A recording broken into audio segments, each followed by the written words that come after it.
श्री शिवाय नमस्तुभयम। दोस्तों, जैसा कि आप सभी लोग जानते हैं कि 12 जुलाई 2026 यानी रविवार को पड़ रही है आषाढ़ मास की प्रदोष व्रत। और दोस्तों, ये वह तिथि है जो आषाढ़ मास में पड़ने वाली सबसे बड़ी तिथि है, क्योंकि यह रविवार के दिन पड़ रही है और इसका बहुत ही बड़ा और विशेष महत्व होता है। पूज्य गुरु जी ने कहा है कि अगर कभी भी मौका लग जाए और आषाढ़ मास की प्रदोष व्रत रविवार को पड़ जाए तो आप लोगों को 7 चावल के दाने वाला उपाय तो अवश्य ही करना चाहिए। इन दोनों का संयोग बहुत कम आता है और इसी के साथ में गुरुजी ने अपनी शिव पुराण कथा में बताया है कि इस दिन आपको 7 चावल के दाने वाला उपाय तो आपको अवश्य ही करना चाहिए, क्योंकि ऐसा दिन पूरे साल में सिर्फ एक ही बार आता है। और दोस्तों, आप सभी लोग जानते हो कि रविवार प्रदोष व्रत का अगर सबसे बड़ा कोई उपाय है तो 7 चावल के दाने वाला उपाय है। तो इस रविवार प्रदोष व्रत के दिन आप लोगों को इस 7 चावल के दाने वाला उपाय को जरूर करना है। बहुत सारे लोग होंगे जिन लोगों ने इस उपाय को ना किया हो, मतलब पूरा महीना निकल गया, उन्होंने किसी भी दिन इस प्रदोष व्रत की दाने वाला उपाय का 7 चावल के दाने वाला उपाय को ना किया हो। पर दोस्तों, आपके पास एक आखिरी मौका बचा हुआ है जो कि 12 जुलाई के दिन है। तो इस दिन आप लोगों को इस वाले उपाय को जरूर कर लेना है। भले ही आपने पूरे महीने भर इस उपाय को ना किया हो, पर अगर आपने इस आषाढ़ मास के रविवार प्रदोष व्रत के दिन अगर इस वाले उपाय को कर लिया तो आपको इस उपाय को करने का वो फल मिलेगा जिसकी आपने कभी कल्पना भी नहीं करी होगी। इसीलिए आप लोग इस वाले उपाय को एक बार जरूर कर लेना है, ताकि आप लोगों के हाथ से ये मौका ना जा सके और आपको इस उपाय को करने का फल मिल सके। दोस्तों, ये उपाय पंडित जी ने अपनी अभी की ही श्री शिव महापुराण की कथा में बताया है, जिस उपाय को आज हम आपको बहुत अच्छे से समझाने वाले हैं। इस वीडियो को देखने के बाद इस उपाय को के लिए आपको कोई और वीडियो को देखने के बाद की जरूरत नहीं पड़ेगी। तो चलिए दोस्तों, उपाय को शुरू करते हैं। देखिए, ये इस आषाढ़ मास के रविवार प्रदोष व्रत के दिन ये इतना खास होता है, इतना महत्वपूर्ण होता है। देखा गया है कभी कभी बड़े बड़े पूजा पाठ अनुष्ठान से जो मनोकामना पूर्ण नहीं होते, वो आषाढ़ मास के रविवार प्रदोष व्रत के दिन एक छोटे से उपाय करने से ही आपकी मनोकामना हो जाती है। और बहुत सारे लोगों ने इस उपाय को किया भी है और उनको इस उपाय को करने का फल भी जरूर मिला है। अगर आप लोग भी इस उपाय को करना चाहते हैं तो आप इस उपाय को पहले अच्छे से समझ लेना, सुन लेना, उसके बाद करना, आपको इस उपाय का फल जरूर मिलेगा। और इस उपाय को कर लेने से आपके घर में चाहे किसी भी प्रकार की दोहक और समस्या क्यों ना चल रही हो, आपको उसका कारण भी नहीं पता है कि भाई ये समस्या किस कारण से चल रही है। कुछ भी कारण हो सकता है, जैसे पितृदोष हो सकता है या किसी भी तरह का मंगल दोष भी हो सकता है। तो इस दिन आप लोगों को यह वाला उपाय कर लेना है। यह एक ऐसा उपाय है जिस उपाय को अगर किसी विशेष दिन पर किया जाए तो भाई उस विशेष दिन का जो है वह तो हमें मिलता ही मिलता है, पर हमने उस दिन पर इस उपाय को किया है तो हमें उससे भी बड़ा फल मिलता है और फल बहुत जल्दी मिलता है, क्योंकि आप इस उपाय को बहुत ही बड़े और विशेष दिन पर कर रहे हो। तो अब उपाय के बारे में बात करते हैं, लेकिन उससे पहले आप लोगों को यह जानना आवश्यक है कि आखिर ये उपाय किस समय करना है, किसको करना है और कैसे करना है। तो चलिए हम आगे आपको वीडियो में एक एक करके बता देते हैं। लेकिन उससे पहले अगर आप लोग हमारे चैनल पर पहली बार आए हैं या फिर मेरी आवाज आज पहली बार सुन रहे हैं तो हमारे चैनल को सब्सक्राइब जरूर कर लेना और इस वीडियो को लाइक करके कमेंट बॉक्स में श्री शिवाय नमस्तुभयम ओम नमः शिवाय जरूर टाइप कर दें। तो दोस्तों, इस 7 चावल के दाने वाला उपाय को हमें इस रविवार प्रदोष व्रत के दिन कैसे करना है, किसको करना है, किस समय करना है और कहां पर करना है, ये सारे सवालों के जवाब आपको इस वीडियो में मिल जाएंगे। और जो ये वीडियो देखेगा भाई उसको 7 चावल के दाने वाला उपाय जरूर करना चाहिए, क्योंकि इस दिन एक चावल के दाने का भी बहुत ही बड़ा और विशेष महत्व होता है। और जब बात आ जाए 7 चावल के दाने वाला उपाय की तो ये सोने पर सुहागा वाली बात हो जाती है और ये एक बहुत ही बड़ा उपाय हो जाता है इस रविवार प्रदोष व्रत का। तो अब दोस्तों, इस 7 चावल के दाने वाला उपाय को आखिर करना किसको है, सबसे पहले हम लोग वह बात जान लेते हैं। तो देखो, घर की जो बड़ी माताएं बहनें होती हैं, उन माताओं बहनों में से कोई भी एक बड़ी माता बहन इस वाले उपाय को कर सकती है। और दोस्तों, अगर आप चाहें तो अपने घर में से सभी सदस्यों को भी इस उपाय को करवा सकते हैं। अगर किसी व्यक्ति की खुद की कोई मनोकामना है, खुद की कोई दुख और परेशानी है जो कि वह अपने लिए ही करना चाहता है, इस वाले उपाय को तो वह खुद अपने लिए भी कर सकता है। बाकी अगर कोई घर में से ऐसा है जो कि अपने पूरे घर परिवार की सुख और शांति के लिए ये वाला उपाय करना चाहता है तो भाई वो भी कर सकता है, उसमें भी कोई दिक्कत वाली बात नहीं है। कहने का मतलब यह है कि इस उपाय को हर एक सदस्य भी कर सकता है और पूरे घर परिवार के लिए घर की बड़ी माताओं बहनों में से कोई एक माता बहन भी कर सकती है।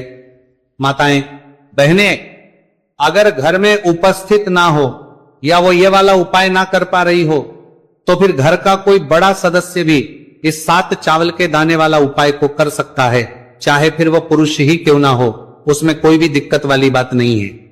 अब दोस्तों जो अगला प्रश्न निकल कर आता है वो ये आता है इस उपाय को लेकर कि आखिर इस उपाय को हमें किस समय करना है, सुबह के समय करना है कि शाम के समय करना है। तो देखो इस वाले उपाय को आप लोग सुबह के समय भी कर सकते हो और शाम के समय प्रदोष काल में भी कर सकते हो। अब अगर आप पूछो कि भाई सबसे उत्तम समय कौन सा रहेगा इस 7 चावल के दाने वाला उपाय को करने का, तो हम आपसे बस यही कहेंगे कि इस उपाय को आप सुबह के समय करेंगे तो ज्यादा बेहतर होगा।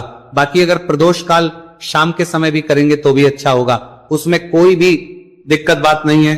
तो अब दोस्तों जो अगली सबसे बड़ी और महत्वपूर्ण बात आती है वो ये आती है कि सुबह अगर हम उपाय को करेंगे तो हमें कितने बजे से लेकर कितने बजे तक के बीच में करना है, और शाम के समय प्रदोष काल में करेंगे तो हमें कितने बजे से लेकर कितने बजे के बीच में करना है। तो देखो सुबह जितनी जल्दी हो सके आप उपाय को करने की कोशिश करना। बाकी अगर किसी कारणवश लेट भी हो जाओ, थोड़ी देर भी हो जाए तो 10 या 11 बजे तक भी आप उपाय कर लेना, पर 12 बजे से ज्यादा देरी ना हो, ठीक है, इस बात का ध्यान रखना। उसके बाद में दोस्तों अगर शाम के समय प्रदोष काल की बात करें, प्रदोष काल का जो समय है होता है वो शाम के 6 बजे से शुरू हो जाता है। मतलब शाम के 6 बजे से लेकर 7 बजे के बीच का जो समय होता है यह समय प्रदोष काल का समय होता है। तो आप इस उपाय को 7 या 8 बजे के बीच में भी कर सकते हो। मतलब शाम के 6 बजे से रात 8 बजे के बीच में आप कभी भी इस वाले उपाय को कर सकते हो, उसमें कोई भी दिक्कत वाली बात नहीं है। देखिए दोस्तों एक एक करते हुए हम उपायों को समझेंगे। सबसे पहला उपाय बहुत ही आसान सा उपाय है। देखो यदि आपको ऐसा लगता है कि बाबा आपकी सुन ही नहीं रहे हैं, बाबा आपकी मनोकामना परिपूर्ण कर ही नहीं रहे हैं, आपने कई उपाय कर लिए, कई आपने इच्छाएं महादेव के सामने रख दी, लेकिन आपकी मनोरथ जो है वो परिपूर्ण हो ही नहीं रही है, और आप चाहते हैं कि वो मनोरथ जो आप कई दिनों से बाबा से मांग रहे हैं वो परिपूर्ण हो जाए, तो आपके जीवन के दोहक तकलीफ है ये सब दूर हो जाए। देखिए हो सकता है आपके घर में कोई कोर्ट केस चल रहा है या आपके घर में बहुत ज्यादा लड़ाई झगड़े चलते हैं, तो आपके घर में अगर शांति नहीं है, आपके घर में धन की कमी है, धन की वजह से आपके घर में बहुत ज्यादा लड़ाई झगड़े चल रहे हैं, तो आपकी तकलीफ दूर होने वाली है। स्वयं नंदी जी वाला ये विशेष उपाय है। नंदी जी के कान में कुछ बोलना है, नंदी जी के कान में इस प्रकार से बोलना है और आपकी मनोकामना परिपूर्ण हो जाएगी। देखो क्या क्या चीजें को लेनी है, पहले ये समझ लीजिए। आपको लेना होगा एक बेलपत्र, बेलपत्र 3 पत्ती होनी चाहिए, कहीं से भी खंडित नहीं होना चाहिए, ठीक है। बेलपत्र के साथ में आपको लेना है पीला चंदन, मात्र 1 बूंद, मात्र 1 बूंद। छोटी सी टिकी आपको लगानी है बेलपत्र में, इसीलिए थोड़ा सा ही पीला चंदन आपको लेना है और इस पीले चंदन के अंदर थोड़ा सा जल मिला देना है ताकि गीला हो जाएगा, पेस्ट के रूप में तैयार हो जाएगा। आ गई इतनी बात समझ में। अब आप क्या करना है, आपको साथ में लेना है 7 चावल के दाने। महादेव आप आपका साथ देने वाले हैं इन 7 चावल के धनों से। अब आपको क्या करना है, भगवान शिव के मंदिर में आपको जाना है। नंदी जी बैठे हैं, नंदी जी के पास में मतलब जो पैर उठा हुआ रहता है ना नंदी जी का, उस साइड आपको सीधे साइड आपको बैठना है। इस यहां पर जैसे ही बैठोगे यहां पर आपको बेलपत्र लेना है और बेलपत्र की जो ये बीच की जो डंडी है यहां पर आप मात्र पीले चंदन की एक बिंदी लगा देनी है। पीले चंदन की बिंदी लगा दी। अब ये जो ऊपर वाली जो पत्ती है यहां पर एक एक करते हुए 7 चावल आपको रखना है, ठीक है। 7 चावल आपने ऊपर वाली पत्ती पर रख दिए, या देखो एक प्लेट ले जाना, तो प्लेट के ऊपर आप बेलपत्र रख देना, फिर टिकी लगा देना, फिर उसके बाद आप ये 7 चावल के दाने रख देना, ठीक है। अब आपको क्या करना है, जहां पर आप नंदी जी के वहां पर बैठे हो तो नंदी के कान में आपको आपकी जो भी इच्छा है, जो आप चाहते हैं कि महादेव परिपूर्ण करें, और नंदी जी के कहने पर महादेव आपकी मनोकामना निश्चित तौर पर परिपूर्ण करेंगे, तो आपको क्या करना है, नंदी जी को कान में आपको बोल देना है जो भी आपके दोहक तकलीफ है, जो भी आपके कष्ट है वो सब दूर हो जाए, ऐसी आपको कामना करना है और नंदी जी के कानों में आपको बोल देना है। जो भी आप चीज बोलेंगे वो नंदी जी भगवान शिव से विनय करके बोलेंगे, और नंदी जी की बात भगवान शिव नहीं टालते हैं। और इसीलिए जो भी इच्छा है, आपकी जो भी कामना है, वो आपको विशेष बोलना है और उसके बाद आपको वहां से उठना है। ठीक है, नंदी जी को कान में मनोकामना बोल दी, फिर उठना, फिर उसके बाद भगवान शिव के वहां पर जाना। और ये जो बेलपत्र है, ये बेलपत्र चिकना वाला साइड जो है, और भगवान शिव के शिवलिंग के ऊपर इसे अर्पित कर देना है। अर्पित कैसे करोगे? जो बेलपत्र का जो चिकना वाला साइड है वो नीचे की साइड हो जाना चाहिए। अब से ही आप अर्पित करने जाओगे तो चावल के दाने तो गिर जाएंगे, यानी कि जैसे ही अर्पित करने जाओगे तो भगवान शिव के शिवलिंग के ऊपर चावल के दाने गिर जाएंगे, क्योंकि वह किसी से भी चिपके हुए नहीं है, तो कोई तकलीफ नहीं है। वह जैसे आप अर्पित करोगे, न भले चावल के दाने भगवान शिव के शिवलिंग पर गिर जाए, वह कोई तकलीफ नहीं है। बस आपको ये जो बेलपत्र है ये आपको उल्टा अर्पित कर देना है, यानी कि जो पीला है भगवान शिव के शिवलिंग पर स्पर्श होना चाहिए और इस प्रकार से आपको अर्पित कर देना है। डंडी का जो हिस्सा है जलाधारी की तरफ हो जाना चाहिए। बस इतना सा प्यारा सा उपाय एक बार करके देखिए, निश्चित तौर पर महादेव आपकी जो भी मनोरथ है, जो बाबा से आप कई दिनों से मांग रहे हैं, वह निश्चित तौर पर परिपूर्ण हो जाएगी। आ गई इतनी बात समझ में? देखिए, अब हम बात करते हैं दूसरे उपाय की। देखिए, ये उपाय जीवन ऊर्जा का है, रविवार का दिन है और प्रदोष व्रत है। अगर आपके जीवन में बहुत ज्यादा अंधकार है, अगर आपके घर के जो बच्चे हैं बहुत ज्यादा सोचते हैं, या आपके घर में कोई भी ऐसा व्यक्ति है बहुत ज्यादा सोचता है, डिप्रेशन में रहता है, तनाव उसको है, तो तनाव को मुक्त करने के लिए यह उपाय है। अगर उसके भाग्य में जीवन में तेज की प्राप्ति नहीं है, तेज यानी कि ऊर्जा नहीं है, उदासी रहती है, जीवन में आलस है, तो फिर उस व्यक्ति को यह उपाय करना चाहिए। कोई काम करता भी है तो उसमें सफल नहीं हो पा रहा है, तो विशेष ये उपाय उसी व्यक्ति को करना है। देखो, इस उपाय के लिए आपको क्या क्या सामग्री लेना होगी। सबसे पहले तांबे का एक पात्र लेना, उसके अंदर घर से आपको जल भरना है। अब इसी जल के अंदर आपको लाल चंदन डालना है। एक चुटकी डालें, थोड़ा ज्यादा डालें, जितना आपको डालना है आप डालें। लाल चंदन जो होता है वो तेज की वृद्धि करता है। रविवार के दिन लाल चीजों का उपाय करना बेहद शुभ होता है, और हो सके तो लाल रंग के कपड़े पहन करके अगर आप ये उपाय करेंगे ना तो और भी शुभ होगा। ये लाल चंदन मिश्रित जल आपको क्या करना है, आपको जाना है किसी भी बेलपत्र के पेड़ के वहां पर, सुबह से लेकर के शाम तक आप ये उपाय कर सकते हैं। कल रविवार की प्रदोष व्रत पर सुबह से लेकर के शाम तक आप बेलपत्र के पेड़ के वहां पर जाना। उत्तरमुखी होकर आपके जीवन के अंधकार दूर हो। जो भी आप स्मरण करेंगे, आप लेट उठते हैं, आपसे कोई कार्य बनता नहीं है, आपके जीवन में रोग बहुत ज्यादा है, तो भी आप ये उपाय करेंगे तो आपको उसका स्मरण करना है कि ये समस्या मेरी महादेव आपको दूर करना है।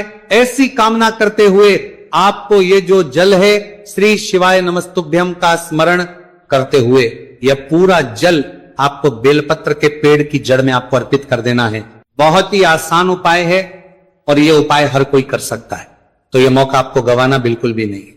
यह हो गया दूसरा उपाय। अब हम बात करते हैं अंतिम उपाय की, तीसरे उपाय की। देखो, यह उपाय बहुत ज्यादा खास है। शिवलिंग पर चढ़ा जल 3 जगह आपको लगाना है, आपके शरीर में, और आपकी बीमारी दूर हो जाएगी।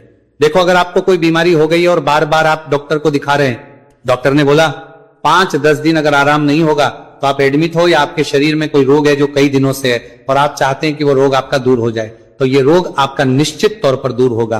बहुत ही आसान सा उपाय है। घर का कोई भी व्यक्ति ये उपाय कर रहे नी तो सकता है, ये रोगी व्यक्ति भी ये उपाय कर सकता है।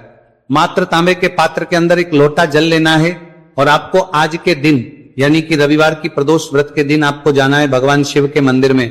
और अब आपको क्या करना है, इस उपाय को समझना।